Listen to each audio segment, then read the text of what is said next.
Біздің қазақтың кәсіпкерлері, қызметкерлерді жұмысқа қалай қабылдайды? Хедхантерге егер білсек, білмесек, OLX-ке әйтеуір бір жерден бір таныстардан жарнамамызды бердік. Бір маман келді, отырғыздық. Қалайсыз? Аты жөніңіз? Бізде айлық осындай. Бар, мақсатқа барсаңыз, сол кісі өзі бәрін түсіндіреді деп айтамыз. Әзірге осы айлыққа істей тұр, одан кейін көре жатармыз. Ол қызметкер жаңадан келіп тұр. Ол компания жайлы ешқандай ақпараты, білімі жоқ. Сондай бір қарым-қатынас болғаннан кейін, оның осы компанияға деген көзқарасы сондай болады да. Сосын мақсатқа барады. Мақсат не деп айтады дейсіз ғой? Мақсат бүйтіп айтады: ассалаумағалейкум, атың кім?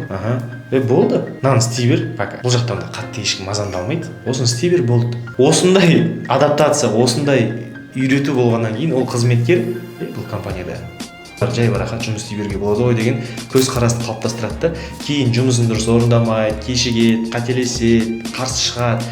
Бір қатар проблемалар шыққан кезде кәсіпкерлер сосын айтады да, нарықта сапалы мамандар жоқ деп. Біз өзіміз қызметкерлерді дұрыс жұмыс қабылдамайды екенбіз.